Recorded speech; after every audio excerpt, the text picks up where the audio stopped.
Quand on regarde un anime, il y a toujours ce moment où un personnage est dans une situation désespérée, mais on se dit quand même, il va le faire. Il va le faire parce que c'est un personnage trop important.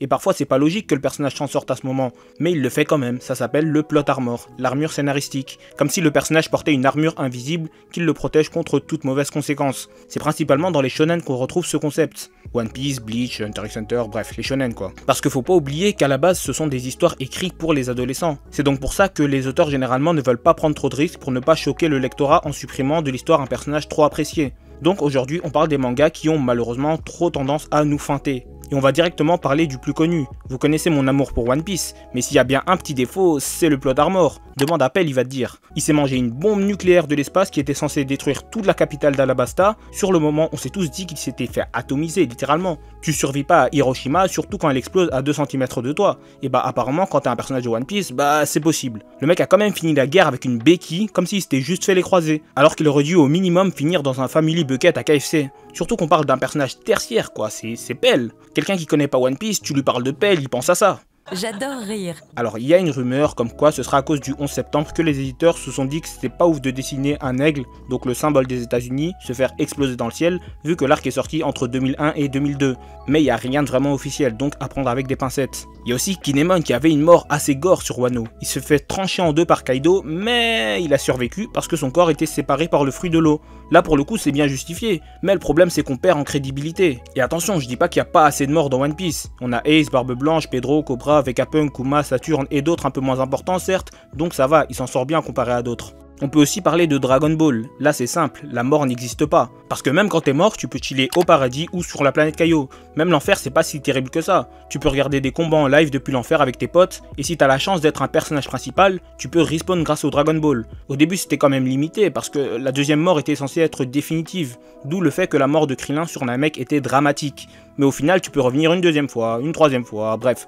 C'est comme si tu passais des vacances gratuites dans le royaume des morts quoi. S'il était mort pour de bon, ça aurait été un vrai drame. Là, c'est plus un drame à durée déterminée, c'est ça le problème. Mais bon, on va dire que ça fait partie de l'univers, le paradis, les morts qui reviennent, etc. Donc certains diront que c'est un défaut, d'autres non. En tout cas, ce qui est sûr, c'est que le plot armor est bien là. Le seul personnage qui revient pas à la vie, et heureusement, c'est Gohan, le grand-père de Sangoku, parce qu'il a préféré rester avec les bitches du paradis. Alors récemment j'ai appris qu'il y a beaucoup de personnes qui ont regardé que Dragon Ball Z et pas la partie enfant. Donc il y a moyen qu'il y en a qui savent même pas c'est qui Sangohan. C'est pas mon problème. Soyez normaux au lieu de commencer une histoire au milieu. Dans le domaine des morts qui ressuscitent, mais cette fois-ci sans besoin de vœux magiques, on a un manga qu'on ne présente plus. Gaara, Kakashi, Gai, Naruto, Sasuke, quel est leur point commun? Ils ont tous eu des visions du Christ et ils sont tous revenus à la vie. C'est pas juste des fausses morts, hein. Là c'est des vrais morts. Genre ils étaient vraiment morts, mais ils ont été rembobinés. Bon, en vrai c'est pas scandaleux non plus. Moi les moments qui m'ont vraiment le plus dérangé, c'était Guy 8ème porte, tu le fais pas mourir, mais il est tétraplégique à vie et on le voit plus du manga. Donc où est l'intérêt s'il vous plaît? Mais il y a aussi le combat final entre Naruto et Sasuke. D'où Naruto avec un simple Rasengan a fait un clash à égalité contre un Chidori Enton de Sasuke. Enton donc les flammes de l'Amaterasu, mais en fait non, comme le Rasengan fait du Futon et que le Futon est supérieur au Raiden, bah le Enton a égalivé les deux attaques. Depuis quand le Rasengan c'est du Futon? Naruto apprend à maîtriser le Futon à l'arc Hidan et Kakuzu. Avant ça il ne connaissait même pas sa nature de chakra. Si sa dernière attaque c'était un mini Rasen Shuriken, là ça aurait été beaucoup plus cohérent. Parce que le Futon aurait en quelque sorte annulé le Chidori. Je crache pas sur cette scène, hein, la symbolique est belle tout ça. Mais dans le cas présent, Naruto aurait juste dû mourir. Même pas il était en mode ermite ou quoi, non rien du tout, juste le scénario. Après voilà, c'est le personnage principal, on sait qu'il peut pas mourir. Guy par contre ça c'est impardonnable, hein, il y avait aucune raison de le garder en vie. Encore pire que tout ce que je viens de vous citer, c'est My Hero Academia. Si je vous demande qui meurt dans MHA, vous me répondez quoi? Allez-y, je vous laisse quelques secondes. Ouais, c'est compliqué, hein. À part les méchants, tous les Twice, Toga, Shigaraki, tout ça, ça compte pas vraiment, parce que ceux qui sont protégés par le scénario, c'est les héros. All Might, il va bien. Endeavor, il va bien. Grand Torino, il va bien. Bakugo, il va très bien même. Et Headshot, celui qui était censé donner sa vie pour sauver Bakugo, et bah devinez quoi? Oui, exactement, lui aussi il va très bien. Les seuls vrais morts c'est Night Eye, personnage qu'on a vu un seul arc, et plus marquant pour Mirio que pour Deku, et ensuite Midnight, off-screen et sans impact. En fait ce que je reproche c'est pas le manque de mort en soi, je dis pas que tous les mangas doivent être comme SNK et tuer des personnages à chaque arc. Fire Force, Gintama ou Mob Psycho par exemple, de mémoire il n'y a aucune mort vraiment marquante. Et pourtant c'est pas un défaut dans ces mangas. Le problème c'est le fait de mettre un personnage dans une situation où il devrait mourir, tout ça pour derrière sortir une pirouette scénaristique pour nous dire « Ah, t'y as cru hein ?» Eh ben non. Le pire c'est vraiment Bakugo quoi, la scène était juste légendaire. Fallait être là le jour de la sortie de ce chapitre, on était comme des oufs. Et le chapitre d'après, quand c'est désamorcé, on était comme des oufs. Mais pas dans le bon sens. Et au final, je crois qu'on peut pas faire pire que MHA niveau... Je disais, on peut pas faire pire que MHA niveau plot armor, c'est impossible. C'est bon, j'ai compris. Fairy Tail, c'est la définition du manga sans conséquence. Il y a toujours cette fausse tension qui veut nous faire croire que les personnages sont en danger, alors qu'au final, c'est jamais vraiment le cas.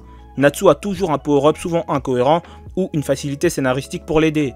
Et plus on avance dans le manga, plus c'est gros, et on peut pas fermer les yeux là-dessus. Le personnage qui représente le mieux ce défaut, c'est Erza, et ça tombe bien parce que son pouvoir c'est littéralement les armures. Et sa meilleure armure, c'est l'armure scénaristique. Elle vole littéralement toutes ses victoires, on dirait le Real Madrid. Face à Eileen, probablement top 3 des plus puissantes du manga, elle la one-shot après avoir brisé une météorite avec tous les os du corps brisés. On dirait que je vous raconte une blague, hein, mais c'est vraiment arrivé. Et vas-y que j'arrête Natsu END et Grey Devil Slayer en full power avec un bras chacun. Et vas-y qu'après avoir perdu mes 5 sens, je bats quand même un ennemi beaucoup trop fort pour moi, parce que je suis Erza. Vraiment, le power scaling dans ce manga, il est aléatoire. On nous dit toujours que Erza est plus forte que Natsu, que c'est une mage de rang S, mais c'est toujours Natsu qui s'occupe du boss final. Mashima, tu le demandes c'est quoi le niveau de puissance de Erza, il te répond oui. Et Makarov, alors lui, je sais pas si Natsu met des coups de pression à Mashima pour pas qu'il tue ses amis, mais je vais commencer à croire que c'est vrai. Pourquoi lui faire utiliser une attaque qui a pour conséquence la mort de l'utilisateur, si c'est pour qu'au final cette conséquence ne s'applique pas?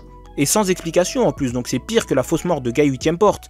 Il s'est pas fait soigner, il s'est pas fait ressusciter, il a fait un rêve, voilà, il a juste assez prié, hein, qui sait. Mais bon, on va pas aller plus loin que ça avec Fairy Tail, j'ai déjà sorti 2 vidéos pour cracher ma haine dessus. Si Dieu le veut, peut-être un jour je dirai du bien de ce manga. Abonnez-vous à la chaîne si vous avez aimé la vidéo et que vous voulez d'autres du même style. Tu peux aussi regarder une des vidéos qui s'affiche à l'écran, liker ou partager la vidéo, ou faire tout ça en même temps si tu veux vraiment soutenir la chaîne. Tu peux aussi retrouver mon serveur Discord et mes réseaux sociaux en description. En ce moment, j'essaye de redevenir actif un peu partout. Et sur ce, à la prochaine.